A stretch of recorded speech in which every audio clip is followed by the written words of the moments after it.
irmão, sai do seu lugar, dá um abraço ao seu irmão, aquele que você ainda não deu, aquele que você ainda não viu. Diga que ele é uma bênção de Deus, aleluia. Você é uma bênção de Deus, meu filho. Dá um abraço aí nesse irmão, amém? Diga que ele é uma bênção de Deus, aleluia.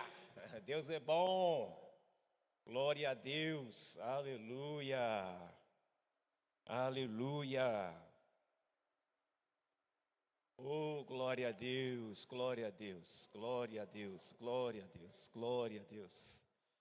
Dia dos Pais, muitos irmãos resolveram ficar em casa, comendo um churrasquinho, né? E aí chega o final da tarde cansado, diz assim, vou ficar em casa, vou descansar, né, irmão Glauco?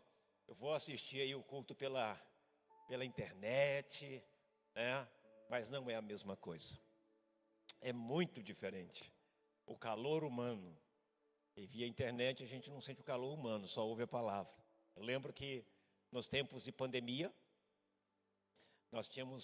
o templo estava fechado e nós fazíamos o culto e transmitíamos apenas a equipe que estava na igreja, transmitíamos para os irmãos, e alguns irmãos ficavam ali na porta querendo entrar e nós tínhamos que abrir a porta para que eles pudessem entrar. Não íamos deixá-los jamais lá de fora, Deus abençoe. Por quê? Porque estavam sedentos de ouvir da comunhão, de estar junto com os irmãos. E hoje nós vemos o que tudo aconteceu, né? Que tudo era uma farsa, que tudo era uma estratégia do inimigo, de Satanás, para realmente levar o mundo a um colapso, né? Mas Deus sempre está agindo e trabalhando. Quantos creem que Deus é bom aí? Quantos creem? Diga assim, eu creio. Diga mais forte, eu creio. Você crê ou não crê, irmão? Eu creio, diga eu creio.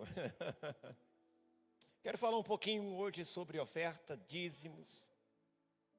Pois é algo que talvez você diga, de novo, pastor? Não, é um princípio.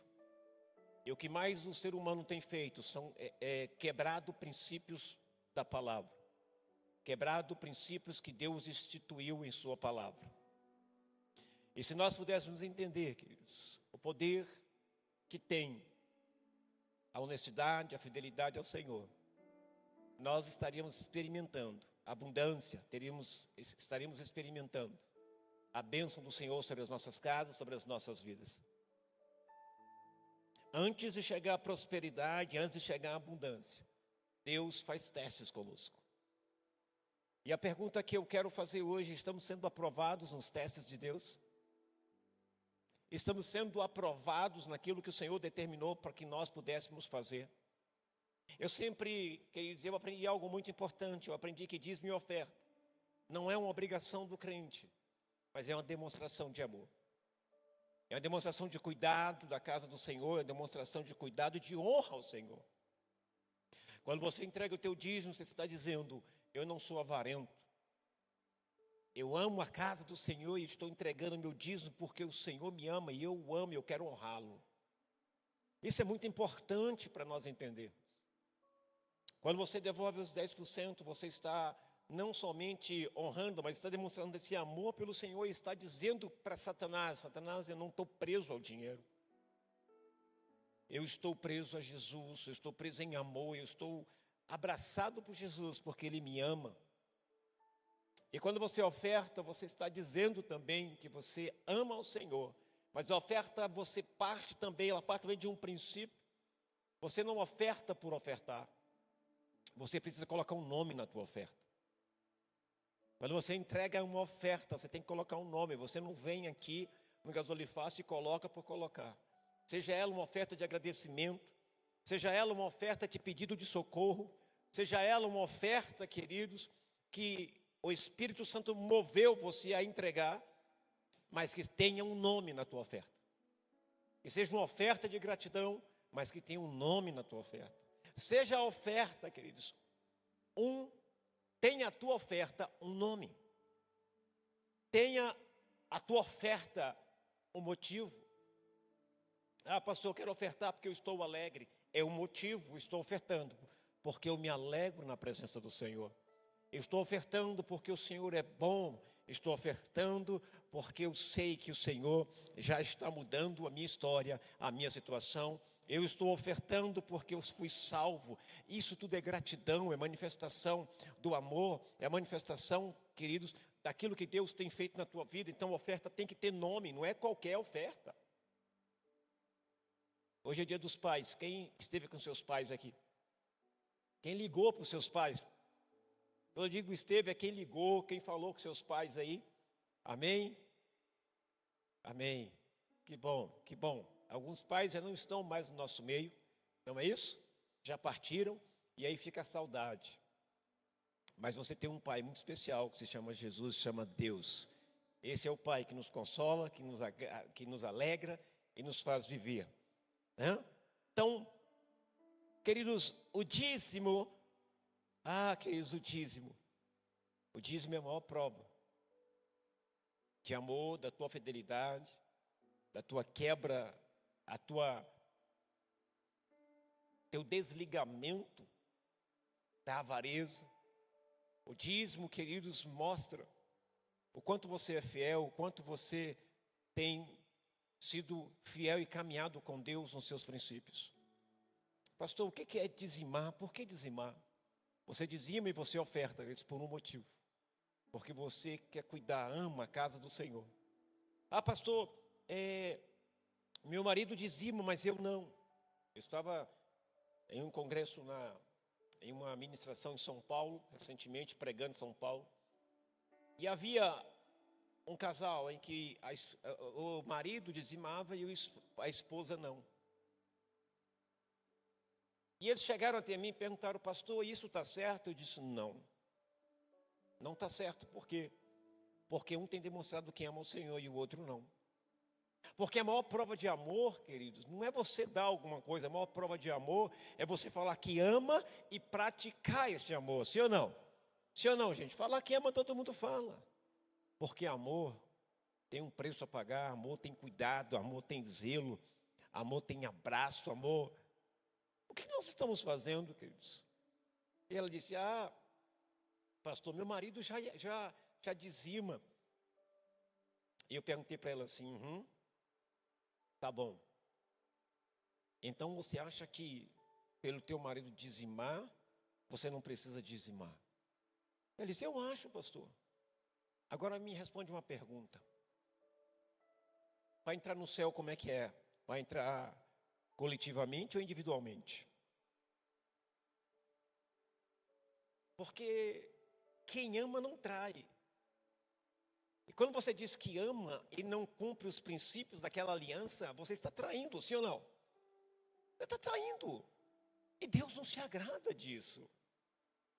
Agora o seu marido não, o seu marido está sendo fiel. Sempre é o homem, né? E agora inverteu. Fiquei até meio aqui assustado. E ela falou, pastor, então o que eu tenho que fazer? Você ama o Senhor? Eu amo. Eu disse, não, você não ama. Você ama teu esposo? Amo. Você demonstra para ele que você o ama? Demonstro. Então, você cumpre os princípios do casamento? Cumpro.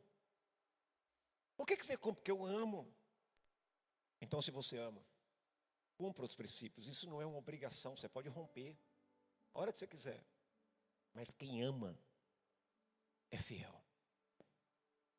Se amamos ao Senhor, somos fiéis. Não importa o que venha, queridos, a acontecer, quem ama é fiel. Eu e minha esposa já passamos por tantas lutas, mas sempre caminhando em fidelidade uns com os outros, um com o outro. Eu já vivi tantas batalhas, mas sempre fiel ao Senhor e dizendo, Senhor, eu confio em Ti, eu espero em Ti. Então hoje quando você for dizimar, for ofertar, você que está me assistindo pelas redes sociais, você deve pensar bem quando você fala que ama alguém, porque o amor requer manifestação. Amor requer cumprir os princípios, requer cumprir a aliança, aquilo que a aliança se propõe a fazer. E é muito importante que você viva isso. É muito importante que você viva os princípios do amor, que é dar, entregar-se em prol do outro, entregar-se. Quem ama o Senhor entrega. Quem ama o Senhor, queridos. Muito tempo da minha vida eu vi pregadores, pastores dizendo: se você não entrega o dízimo, você é ladrão, você é isso e aquilo. Eu substituo essa palavra e digo: você não ama o Senhor. Quando alguém vem até mim e diz assim: pastor, eu não sou dizimista, é igual ao Senhor, eu digo: você é mentiroso. Porque é a mesma coisa que você dissesse: pastor, eu amo a minha esposa, mas eu traio a minha esposa. Você é mentiroso, você não ama. O que nós estamos fazendo? Nós estamos praticando esse amor? Nós estamos praticando os princípios da palavra, aquilo que Ele nos ensinou, aquilo que Ele nos mandou fazer? Queridos, não é pessoas, é você. É algo que tem que ser você e Deus, é algo que você e Deus é que sabe na intimidade. Eu quero orar por você nessa noite. Você que é dizimista, que é ofertante fiel. E esta casa está de pé, porque Deus tem usado você em amor a entregar o teu dízimo, a tua oferta. E muitas vezes tem entregue além, em uma manifestação mais tremenda de amor e de graça.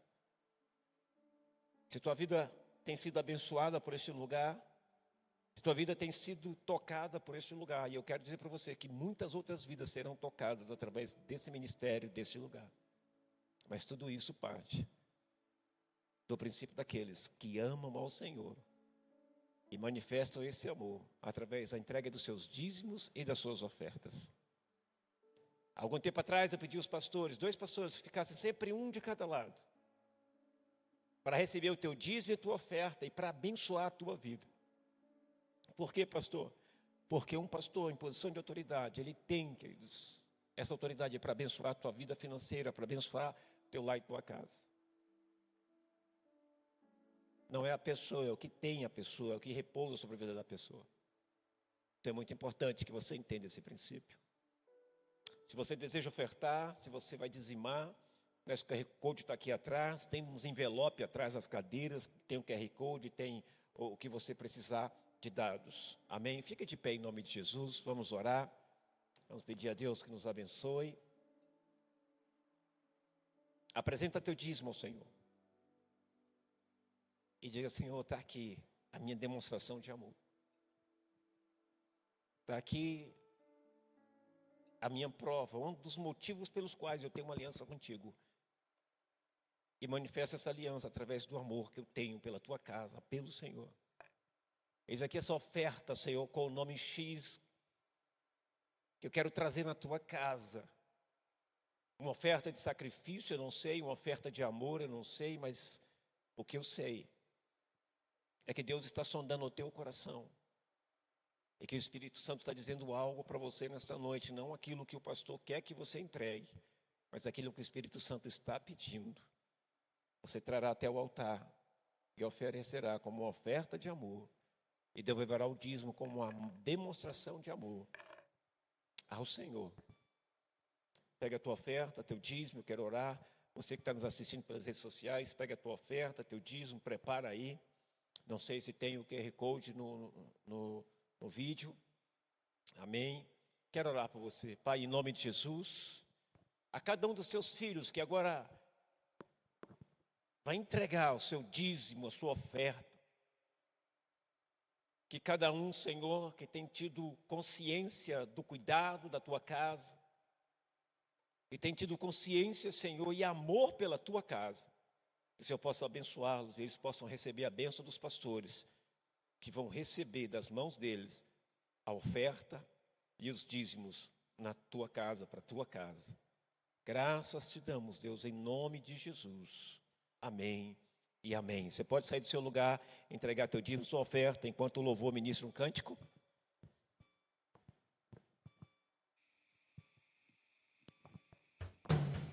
Quero convidar você a ficar de pé nesse lugar. E esse cântico é um cântico profético. Fique de pé. E você vai declarar sobre a sua vida um novo tempo. Sobre a sua casa esse novo tempo. Amém? Todo mundo nas palmas. E quando você vai declarando, as cadeias vão quebrando sobre a sua vida, sobre a sua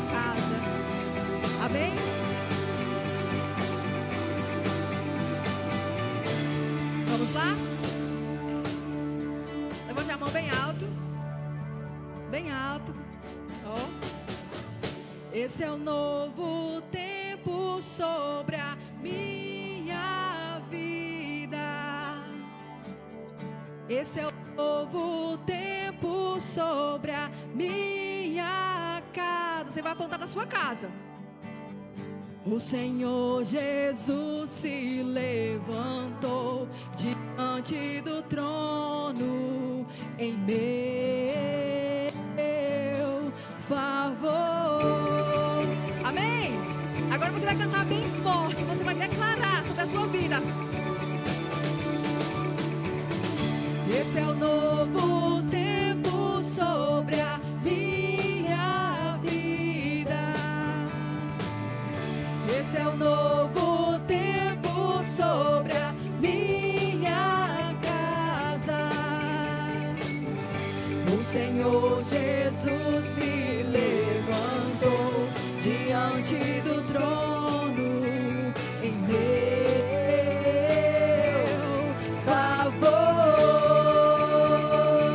Nas palmas.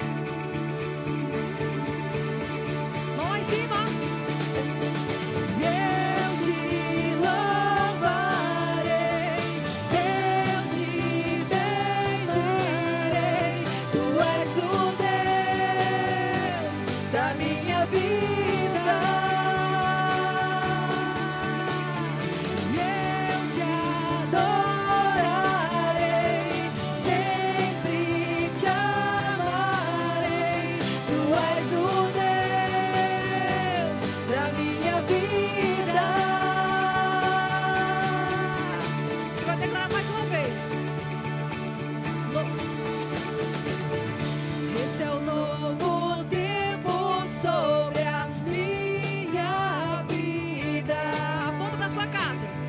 Esse é o novo tempo sobre a minha casa. O Senhor Jesus se levantou diante do trono em meu favor. Nas palmas.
Minha vida,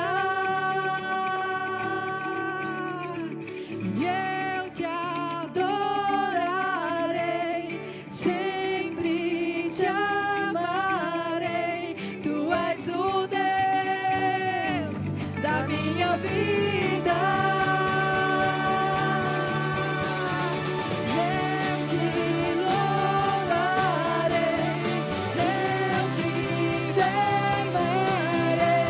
Tu és o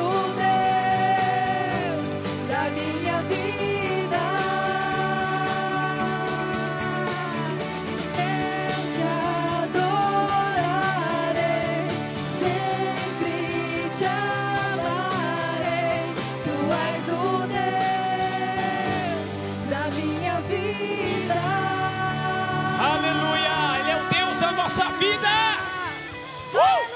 Aleluia!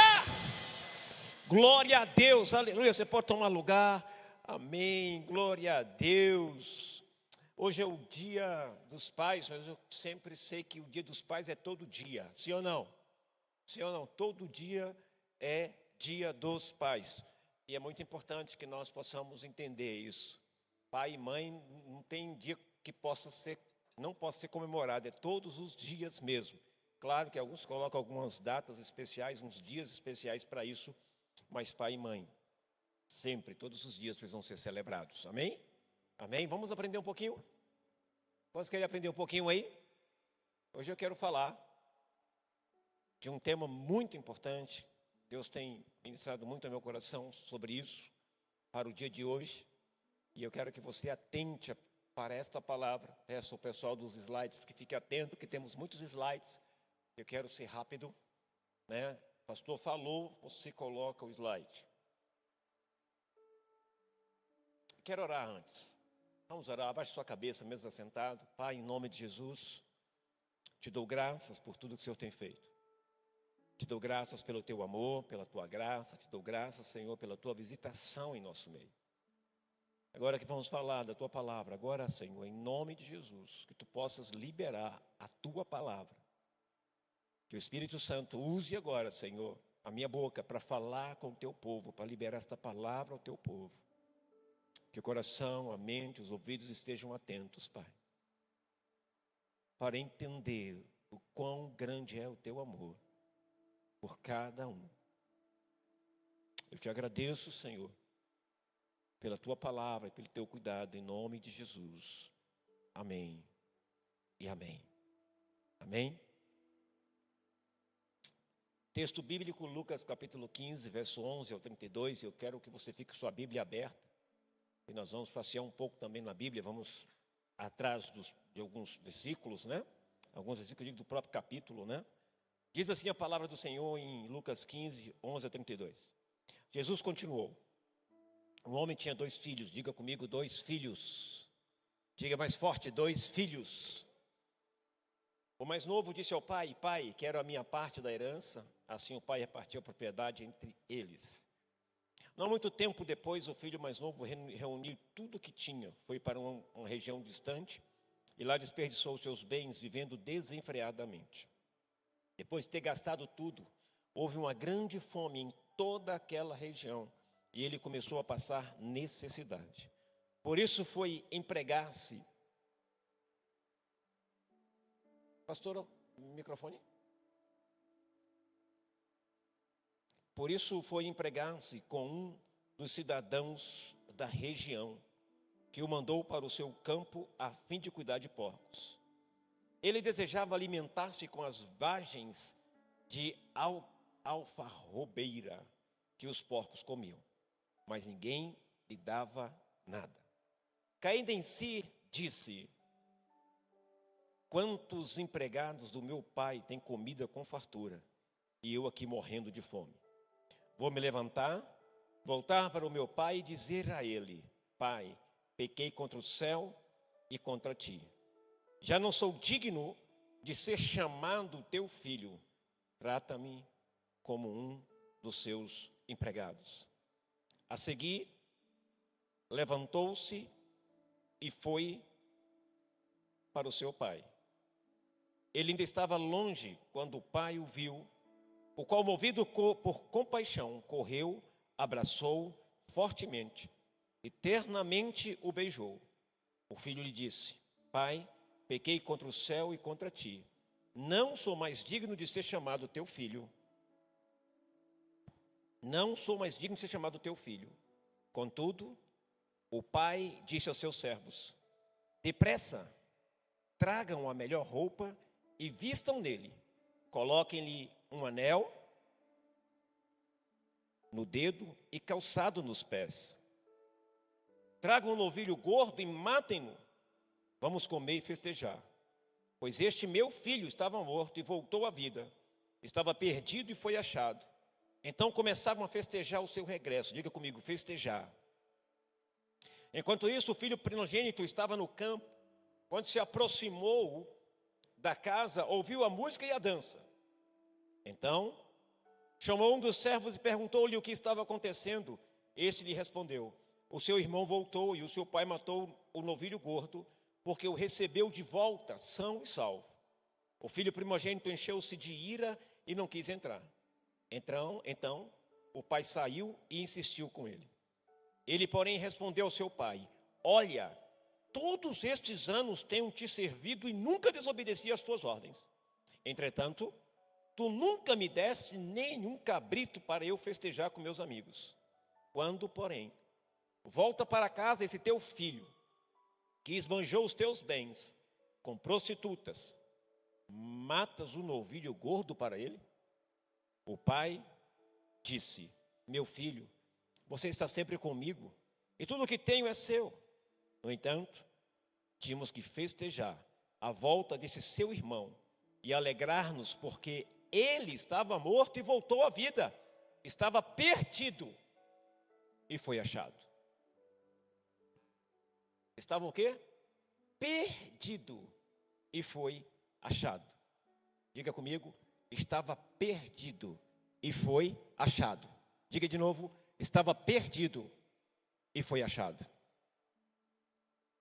Essa palavra me traz algumas lembranças.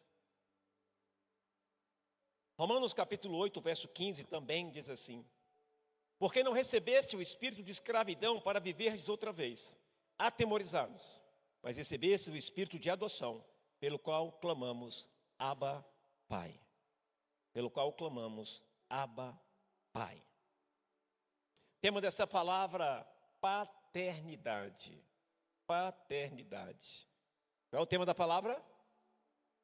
Paternidade. A pior coisa que nós podemos entender, ou podemos perceber, ou podemos viver,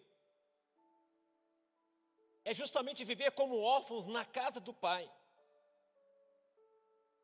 É ter um pai e não conhecer o coração dele. A pior coisa que pode acontecer, queridos, na nossa vida, é estarmos dentro de casa, é estar na casa do pai e viver como órfão. Uau, pastor! É ter um pai e não conhecer o seu coração.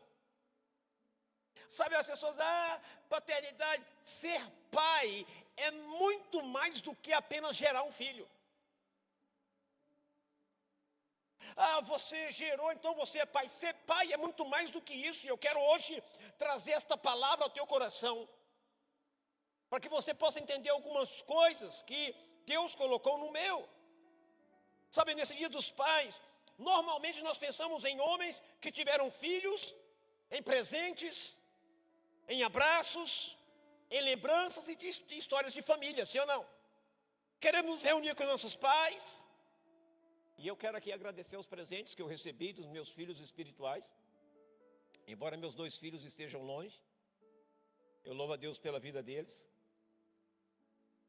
Então é muito importante a gente entender alguma coisa. A Bíblia aqui apresenta paternidade como algo muito maior do que eu e você imaginamos, ou do que alguns imaginam. Muito maior. Como assim, pastor? Paternidade não é apenas gerar um filho, é formar uma identidade. Diga para o irmão do seu lado aí: paternidade não é apenas gerar um filho, é formar uma identidade. É verdade ou não é, igreja? Um pai, ele não entrega só... Pode deixar desligado, pastor Daniel. Um pai, ele não entrega somente o DNA para o filho. Um pai, queridos, ele transmite valores. Um pai, ele estabelece segurança. Um pai ensina limites. Um pai protege. Um pai corrige. Um pai encoraja. Um pai afirma a identidade do filho. Quem está entendendo aqui? Está aqui atrás aí? Está escrito aí atrás? Se não tiver, me diga. Sabe, é justamente por isso que quando a paternidade ela é saudável, ela produz filhos seguros. Quando a paternidade é saudável, ela produz filhos seguros. Mas quando existe ausência, rejeição, abandono ou distorção da figura paterna, aí a coisa fica feia. Aí a coisa desanda. Quando isso acontece, muitas pessoas passam a carregar dentro de si uma mentalidade de órfão. Eu vivi isso. Eu lembro que na minha infância eu tive muito problema, na minha adolescência, na minha juventude, tive muito problema com meu pai. Muitos problemas mesmo. E eu passei a viver dentro de casa, da minha própria casa, como se eu não tivesse pai, como se eu fosse um órfão. Por quê? Porque tudo era para os outros e nada para mim. Eu me achava, e às vezes na minha infância me perguntava, na minha adolescência me perguntava, será que eu sou filho dele mesmo? Será que realmente ele é meu pai?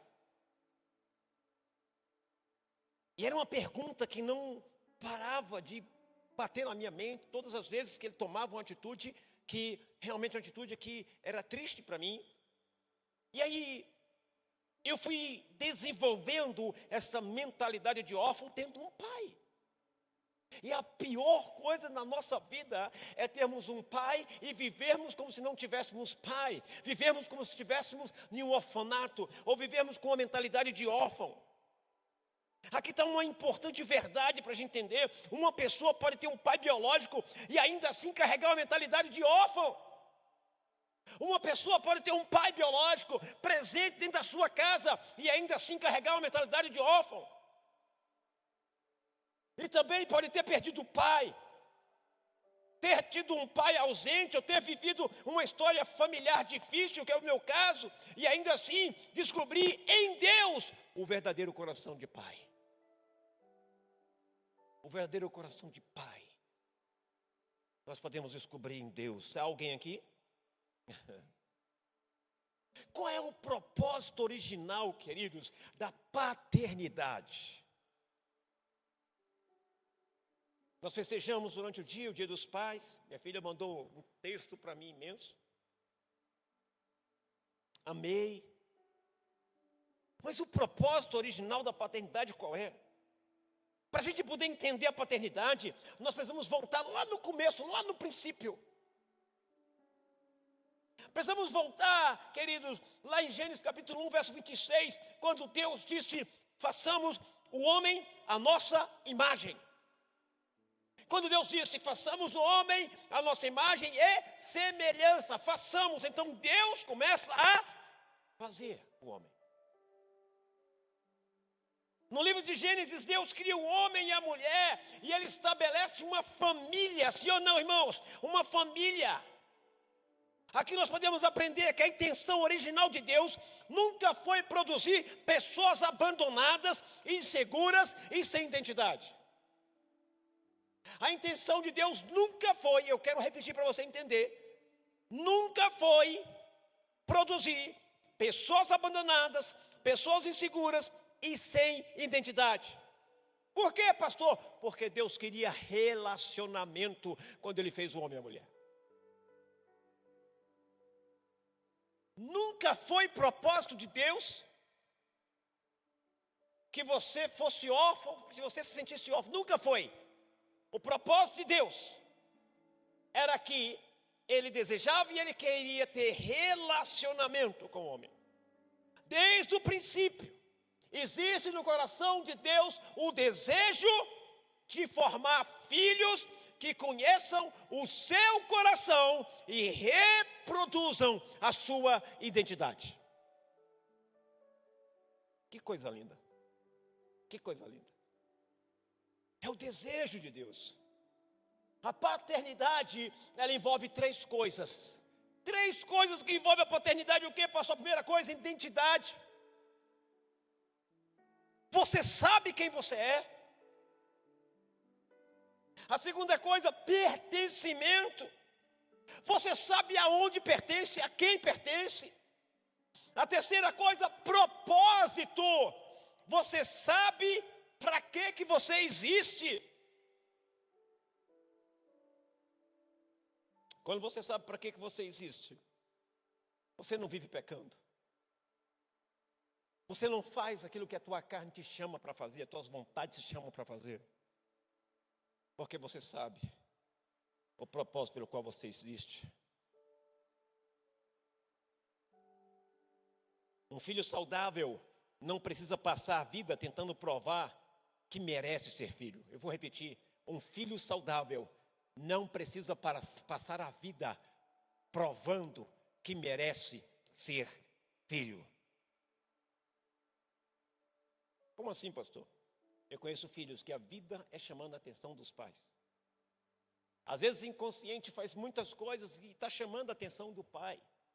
Muitas vezes quer um abraço, quer uma proteção. Muitas vezes quer um conselho, muitas vezes apenas quer estar juntos. E muitas vezes que eles não conseguem encontrar isso. Um filho saudável não precisa passar a vida tentando provar que merece ser filho. Ele sabe. Ele diz, eu pertenço. Ele diz, eu pertenço. E essa é uma das maiores revelações do Evangelho do Reino. Essa é uma das maiores revelações que a palavra pode nos trazer. Deus não quer apenas servos trabalhando para Ele. Diga para o irmão, Deus não quer apenas servos trabalhando para Ele. Você pode dizer isso? Não, repete de novo. Deus não quer apenas servos trabalhando para Ele.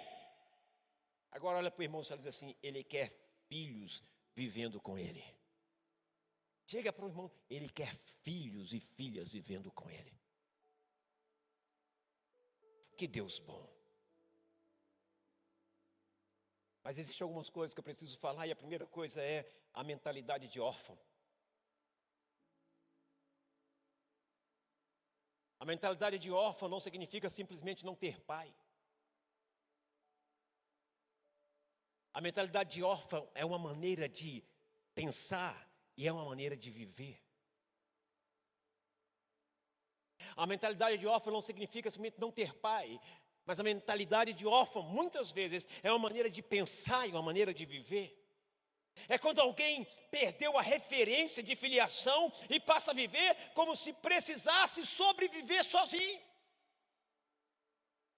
Como se dissesse, eu não preciso disso, eu sei virar, eu sei sobreviver sozinho, eu não preciso de ninguém. O órfão espiritual, talvez hoje você descubra que você é um órfão espiritual e nem sabia. Isso te assuste. O órfão espiritual, ele pensa, eu preciso cuidar de mim. O órfão espiritual, ele pensa, ninguém vai cuidar de mim. O órfão espiritual diz, preciso conquistar para ser aceito. Eu preciso provar meu valor. Eu não posso confiar em ninguém. Se eu errar, vou ser abandonado. Deus está esperando eu falhar para me castigar. Essa mentalidade pode entrar até mesmo dentro da igreja. Se está na tua casa, ela pode entrar dentro da igreja. Eu preciso lutar para as pessoas me aceitarem, porque senão...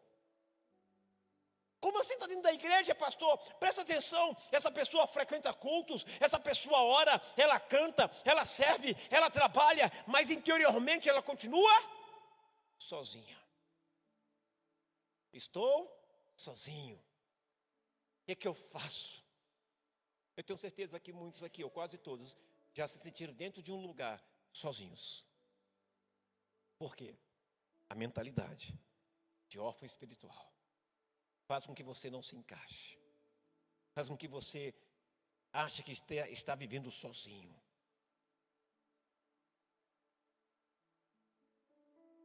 Algumas características do órfão espiritual.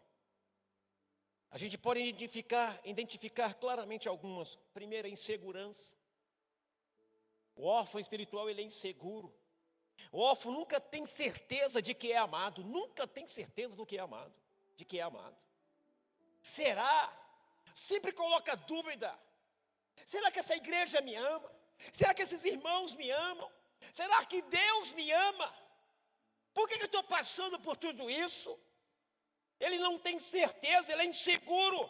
Ele precisa constantemente de aprovação. Constantemente ele espera sempre alguém elogiar, ele espera sempre alguém abençoar, alguém dizer muito bem. Sempre, sempre, sempre ele espera aprovação. A segunda coisa, necessidade de aceitação. O órfão espiritual, ele tem necessidade de aceitação. Ele faz coisas para ser reconhecido. Ele não serve porque ama, ele faz para ser reconhecido. Ele serve para ser visto. Isso é o que é? É a necessidade que o órfão tem de aceitação. Então, ele faz para ser reconhecido. Ele não serve porque ama, ele serve para ser visto. A outra coisa que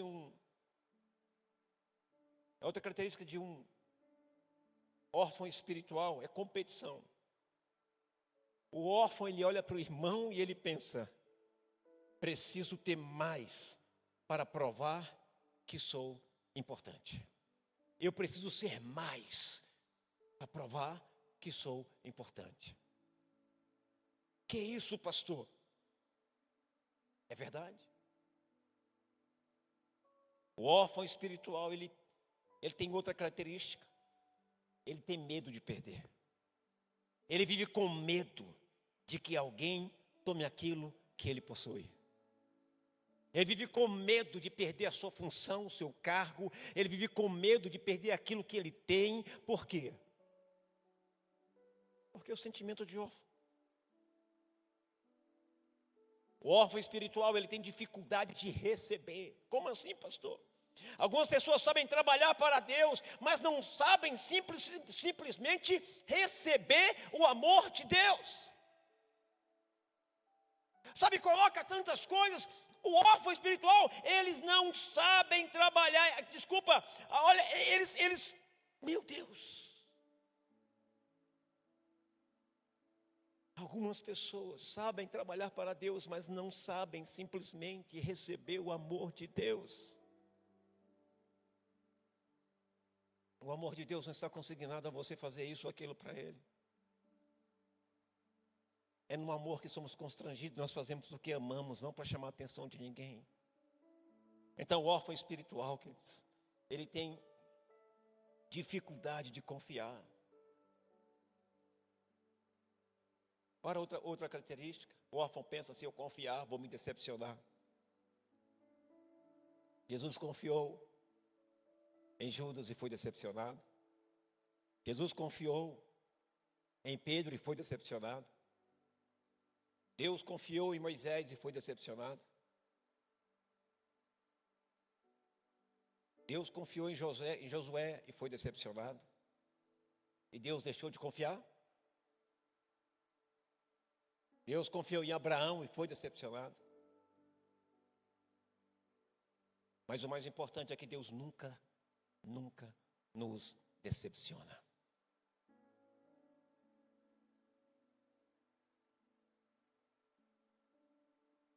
Outra característica do órfão espiritual é que ele tem uma mentalidade de escassez. Ele acredita que não existe o suficiente. Está sempre preocupado. Se alguém é abençoado, ele sente-se ameaçado. Se alguém está numa posição, chegando a uma posição melhor, ele sente-se ameaçado.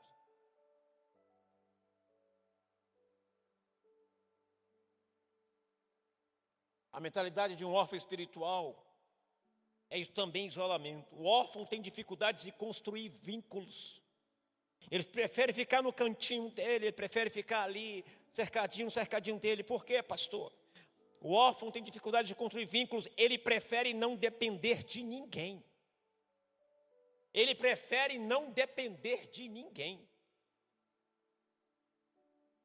Eu lembro que nós cantávamos uma música há muito tempo atrás, ainda na igreja Nova Vida. Eu preciso de você, você precisa de mim. Quem já ouviu esse cântico? Quem já ouviu aquele como é precioso, irmão, estar bem junto a ti e juntos lado a lado. O órfão espiritual, queridos, ele se isola, ele não gosta de construir vínculo, ele prefere não depender de ninguém. Por que medos? Outra característica de um órfão espiritual é que ele tem a necessidade de controlar. necessidade de controlar, porque não confia no pai, ele tenta controlar tudo.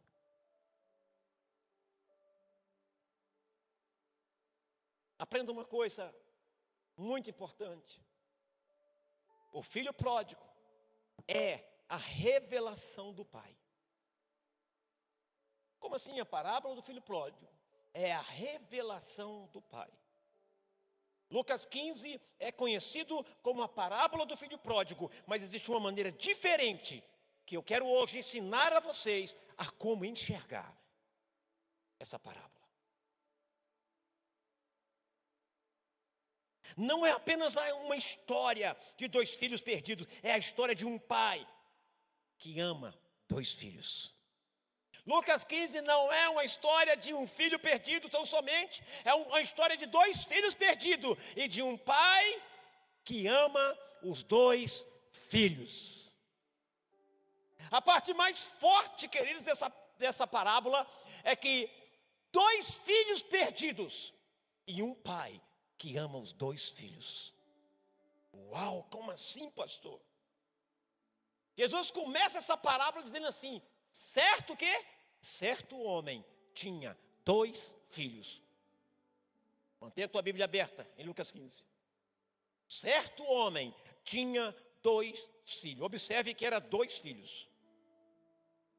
E o que eu pude prestar atenção é que um está perdido dentro de casa. Está dentro de casa, mas está perdido. E o outro estava perdido fora de casa. Um estava distante fisicamente, o outro estava distante emocionalmente.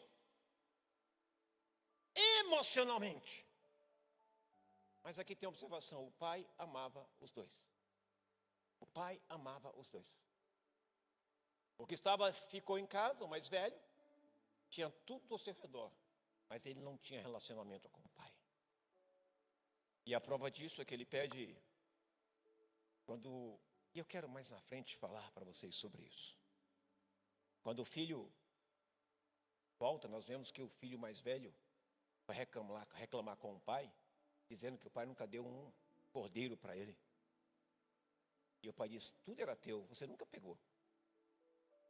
Falta relacionamento. Vamos continuar.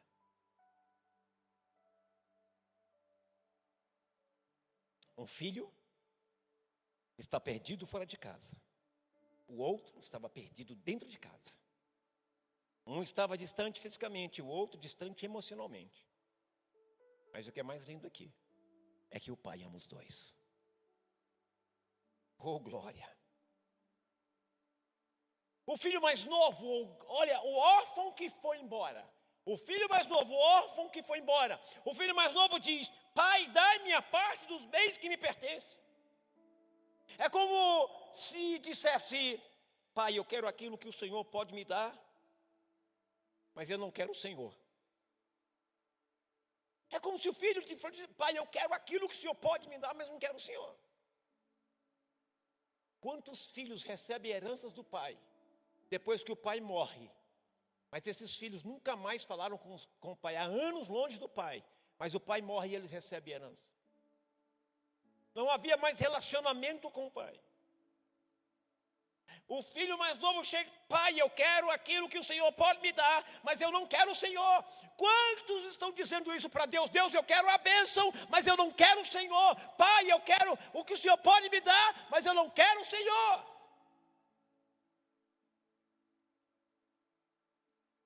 Ele recebe a herança e ele vai embora. Ele acredita que encontrará liberdade longe do pai. Filho que acredita que vai encontrar liberdade longe do pai, está enganado. Por quê, pastor? Porque esse filho, ele termina vivendo uma experiência de escravidão. E aqui existe uma lição tremenda para nós. Quando alguém não entende o valor da presença do pai, começa a buscar a identidade nos recursos do pai. Eu vou repetir. Quando alguém não entende o valor da presença do pai, começa a buscar a identidade nos recursos do pai. Quantos casos nós vemos de filhos que causam acidentes, matam pessoas, ou muitas vezes são detidos e falam assim: meu pai é isso, meu pai é aquilo, você vai me liberar, porque meu pai. E ele começa a buscar essa identidade, essa segurança nos recursos do pai. Olha o que ele tinha uma casa, ele tinha um pai, ele tinha um nome, ele tinha uma identidade. Eu vou repetir de novo. Esse jovem que pegou as coisas e foi embora, ele tinha uma casa, ele tinha um pai, ele tinha um nome, ele tinha uma identidade, mas ele não percebeu o valor disso. O grande erro é que não percebemos o valor que um pai tem. Então, por ele não perceber isso, ele foi embora. Ele sofreu. Ele se arrebentou todinho. Mas aí, o filho mais novo volta. Está lá, Lucas 15, lá no verso 17. Diz que ele, tornando-se em si, volta em si, e ele lembra tudo o que ele tinha na casa do pai. Ele lembra que o pai, que ele tinha servos que o servia. Ele lembra que ele tinha a comidinha pronta, ele lembra que tinha o arroz, ele lembra que ele não precisava correr atrás de nada, porque tinha tudo na casa do pai.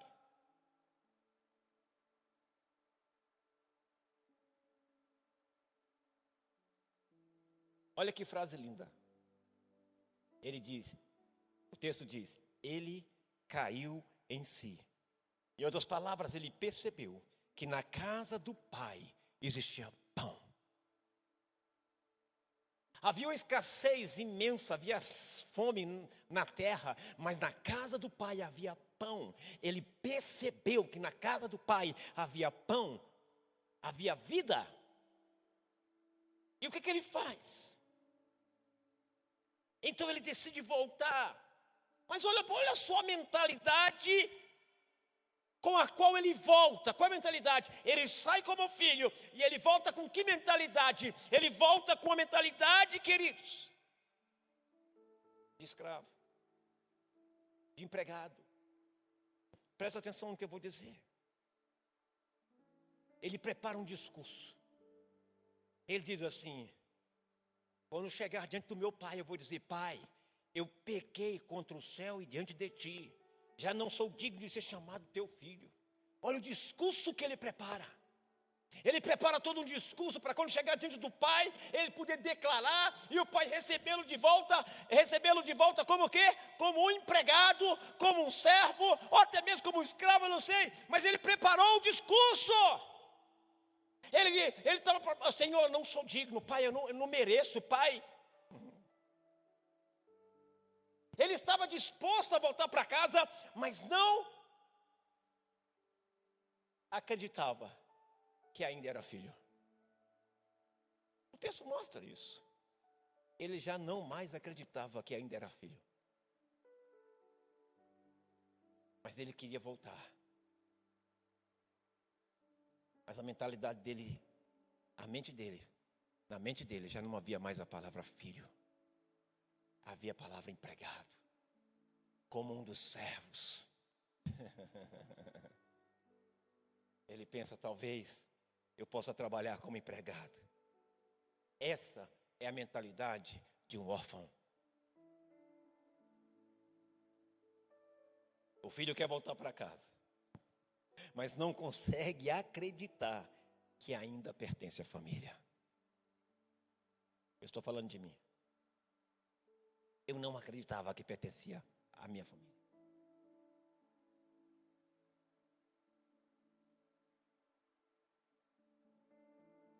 Olha que coisa linda, a revelação do Pai. Agora vem uma das cenas mais lindas, queridos, da palavra na Bíblia. Lucas capítulo 15, lá no verso 20. Diz assim: vinha ele ainda longe, quando seu pai o avistou. E compadecido dele, correndo, o abraçou e o beijou. Qual era a mentalidade do filho? Escravo, empregado. Mas sabe o que é lindo? Algumas coisas que eu reparo nesse texto. Primeiro, é que o pai estava bem longe, esperando na porta de casa, na cancela, posso assim dizer. E ele viu o filho. E quando ele viu o filho, ele não virou as costas e foi para dentro, não. Quando ele avistou o filho, o texto diz que ele saiu correndo, correndo, correndo, e abraçou o filho, e beijou o filho.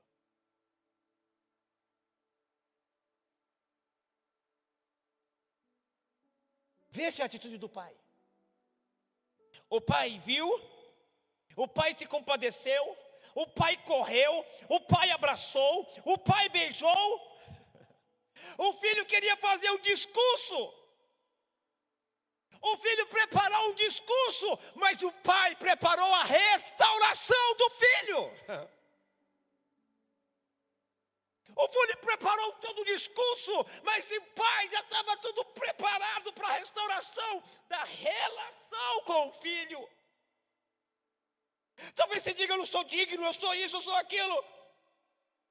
Mas o pai está te esperando. Enquanto tu está indo com o discurso, o pai já está preparado direitinho. Enquanto tu quer falar, o pai quer restaurar a tua relação. O filho dizia, não sou digno de ser filho. O pai responde com atitude, você continua sendo filho. Mas tudo que eu fiz, o pai responde, você continua sendo filho. Sabe o que acontece? O pai não devolveu apenas o teto para ele morar, o pai não devolveu apenas a casa, o pai devolveu a identidade do filho.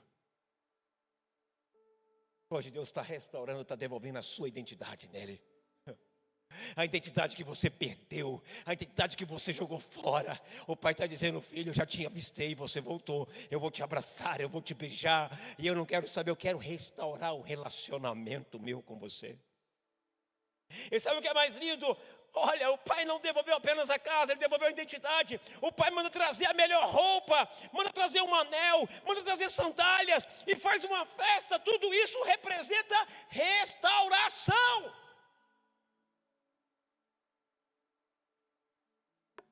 A roupa representa a cobertura. O anel representa autoridade e pertencimento. As sandálias representam dignidade. A festa representa celebração. O pai está dizendo na festa, você não voltou como empregado, você voltou como meu filho. Essa é a mensagem do Evangelho. Jesus não veio simplesmente nos tirar do inferno, Jesus veio nos reconciliar com o Pai.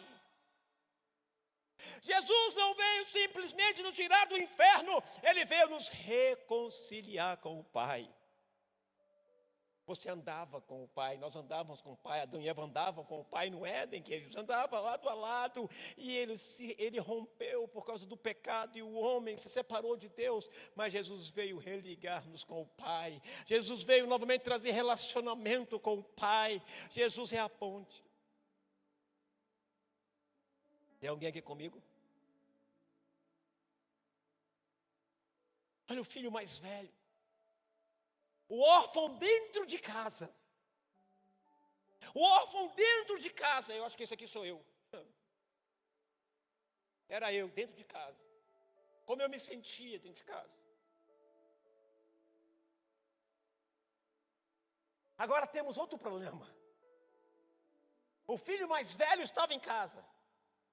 Olha o que ele fazia. Ele trabalhava, ele obedecia, ele servia. Mas tinha uma coisa que ele não conhecia. Ele não conhecia o coração do pai. Ele não conhecia o coração do pai. Quantos filhos não conhecem o coração do pai?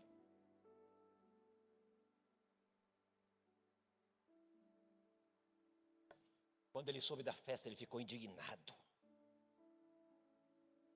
Está lá, no verso 29 de Lucas 15, ele diz o quê? Eis que te sirvo há tantos anos. Eis que te sirvo há tantos anos. Ele se colocou na posição de um empregado, ele se colocou na posição de servo, ele não se colocou na posição de filho. Então, o que dá a entender que ele era um filho que se achava órfão, ele era um órfão espiritual. Observe a linguagem, ele diz, eu te sirvo. Eu te sirvo. Ele não diz, meu pai, eu te amo. Ele diz, eu te sirvo. E ele continua, eis que te sirvo há tantos anos e nunca me deste um cabrito para alegrar-me com os meus amigos. Agora presta atenção. Ele estava na casa do pai, mas não desfrutava do pai. Ele tinha acesso, mas ele não tinha intimidade. Ele tinha relacionamento legal, mas não tinha relacionamento afetivo, emocional, afetivo. 2 filhos, 2 formas de orfandade. 2 filhos, 2 formas de orfandade. O mais novo disse, pai, quero sua herança. O mais velho disse, pai, quero a sua recompensa.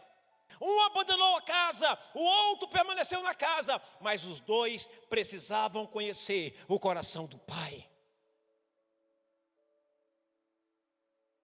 Isso nos ensina uma coisa muito séria. Grava isso, é possível estar perto das coisas de Deus e ainda estar longe do coração de Deus. Eu vou repetir, é possível estar perto das coisas de Deus e ainda assim está longe do coração de Deus. Diga para o irmão seu lado, eu quero estar pertinho do coração do Pai. Jesus revela o Pai. Quando Jesus veio ao mundo, Ele não revelou apenas o caminho para o céu, Jesus revelou o Pai. João 14:9 diz, quem me vê a mim, vê o Pai. Jesus mostrou aqui que Deus não é um Deus distante, que Deus não é um Pai distante. Ele é Pai. Jesus ensinou, Pai nosso que estás no céu. Observe a palavra Pai. Há muito tempo eu sempre, quando estou nos meus tempos devocionais, quando estou no meu tempo de intimidade com Deus, eu começo todas as minhas orações falando, Pai, Pai, me ajuda. Pai, me socorre. Pai, Tu és o meu escudo. Pai, Tu és a minha proteção. Pai. Pai. Jesus queria, o que Jesus queria era ensinar seus discípulos a se relacionarem com Deus, não apenas como Senhor, mas como Pai. O que Jesus queria? Ensinar relacionamento com Deus, não apenas como Senhor, mas como Pai. Você não precisa ter medo do teu Pai.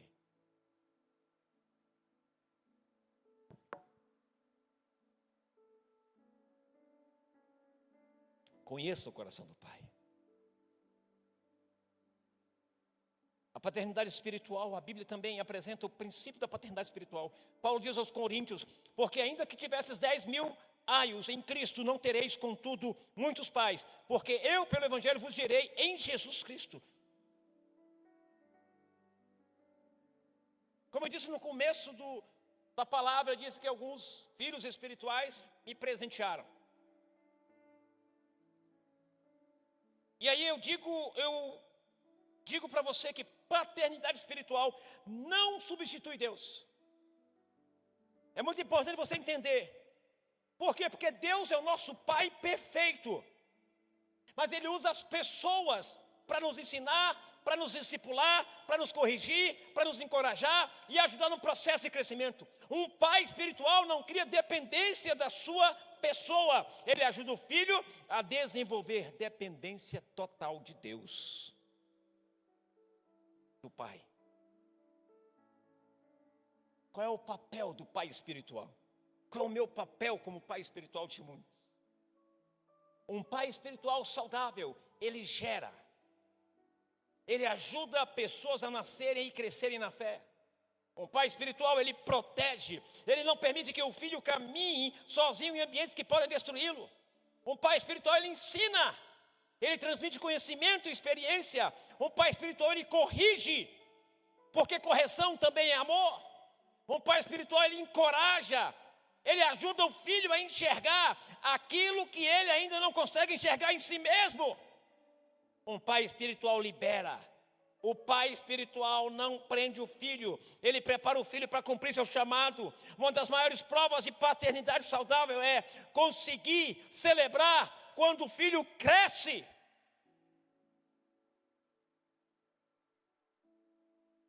Pastor, quais são os benefícios da filiação? Quando você entende que é filho, algo muda dentro de você. Você passa a ter alguns benefícios. Qual é o primeiro, pastor? Segurança. Você sabe a quem pertence. Identidade, eu sei quem sou. Intimidade, eu posso me aproximar do Pai. Liberdade, eu não preciso viver tentando comprar o amor de Deus. Coragem, eu sei que não estou sozinho. Propósito, eu começo a viver, não para provar meu valor, mas para cumprir o meu chamado. E eu descanso. O filho não precisa viver permanentemente tentando impressionar o pai, ele descansa no Pai. Deus quer restaurar a tua identidade. Talvez existam pessoas hoje aqui que precisam ser restauradas, que viveram situações difíceis, que passaram por momentos difíceis. Mas você não é aquilo que fizeram com você. Você não é o abandono que sofreu. Você não é a rejeição que recebeu. Você não é o erro do seu passado. Você não é a ausência de alguém. Você não é aquilo que alguém disse sobre você.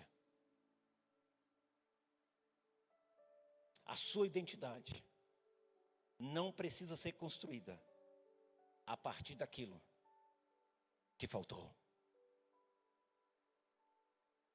Ela pode ser reconstruída a partir daquele que nunca deixou de estar presente na tua vida. Romanos 8,16 diz: o próprio Espírito testifica com o nosso espírito que somos filhos de Deus. Tem uma diferença enorme entre ser filho e ser servo. O servo pensa: o que eu preciso fazer para ser aceito? O filho pensa: porque sou amado, eu posso servir. O servo trabalha para receber identidade. O filho trabalha porque já recebeu identidade. O servo tem medo de errar. O filho sabe que pode voltar para casa. O servo compara, o filho celebra. O servo compete, o filho coopera. O servo vive tentando merecer, o filho vive pela graça. Não somos chamados apenas para trabalhar na casa do Pai, somos chamados para viver no coração do Pai. Esse Dia dos Pais, essa mensagem também precisa alcançar os homens dessa igreja, os homens que me assistem. É muito importante.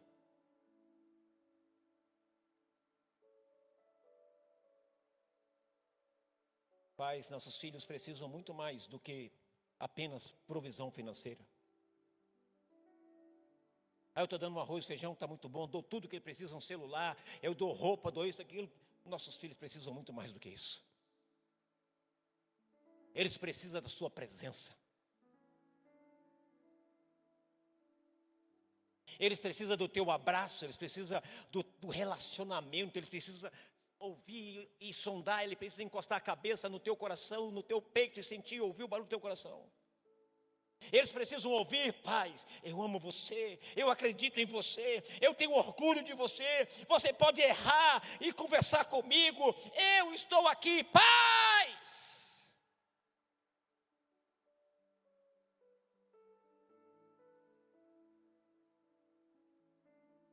Nesse Dia dos Pais, essa mensagem também precisa alcançar os homens. Pais, nossos filhos precisam de mais do que provisão financeira. Eles precisam de presença. Eles precisam ouvir: eu amo você, meu filho, eu amo você, minha filha. Sabe como é a maioria das vezes que eu termino a conversa com minha filha? Eu termino dizendo: eu te amo. Talvez você não tenha mais pai, talvez o seu pai tenha lhe abandonado, eu não sei. Mas tem um pai lá no céu que está dizendo todo dia, eu te amo. Mas você que é pai hoje, aqui nesse lugar, precisa entender que o teu filho precisa muito mais do que provisão financeira.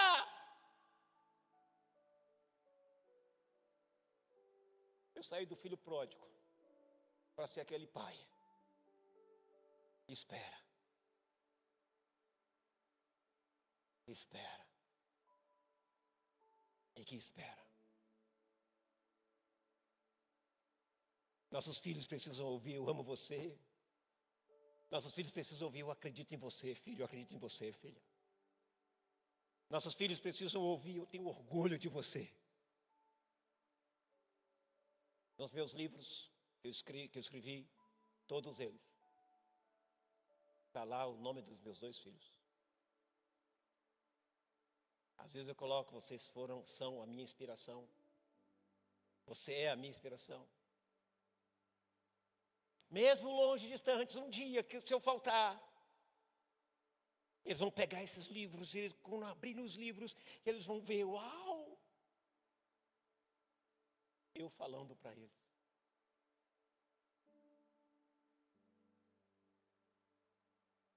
Filho, você pode errar, mas conversa comigo, eu estou aqui. Um pai não precisa ser perfeito, eu não sou perfeito. Um pai não precisa ser perfeito, mas precisa ser presente. Um pai não precisa ser perfeito, mas ele precisa ser presente. Pois não existe pai perfeito, existe pai que reconhece suas limitações e busca melhorar. Talvez alguns pais hoje precisam pedir perdão aos seus filhos. Talvez alguns filhos precisem liberar perdão aos pais. E talvez algumas pessoas precisam compreender que meu pai terreno pode ter falhado comigo, mas meu pai celestial, este não falha. Este não falha. Este não falha.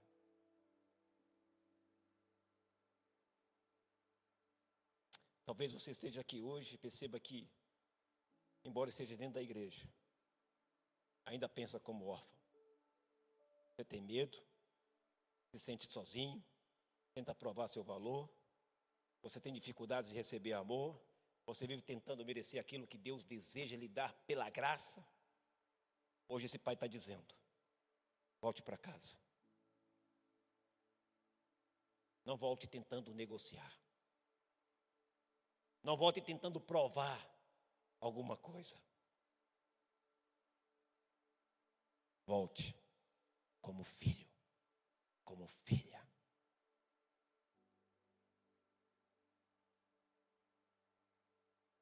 Porque todos os que são guiados pelo Espírito de Deus, esses são filhos de Deus. Quantos filhos de Deus tem aqui? A história de Lucas 15, ele termina com uma pergunta aberta. O filho mais novo voltou, mas o filho mais velho precisava decidir se entraria na festa.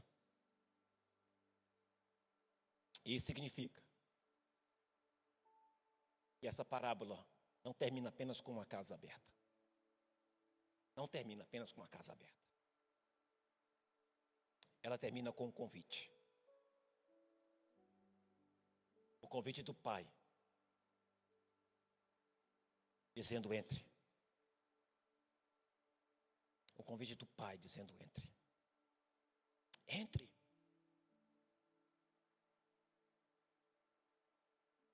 Entre. O pai dizendo, entre. Conheça meu coração. Para de viver como órfão. Pare de tentar comprar meu amor, pare de fugir, pare de competir, pare de tentar provar que você merece. O pai está dizendo, você é meu filho. Você é meu filho.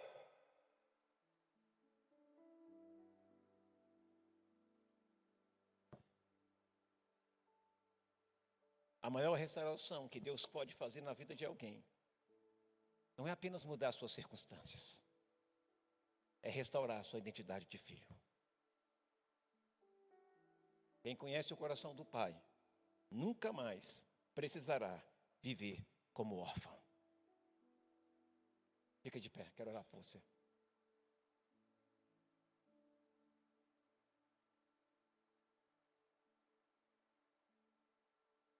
Esse dia dos pais, tão especial.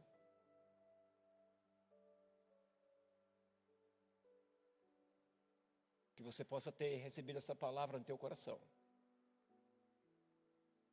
Que você possa viver.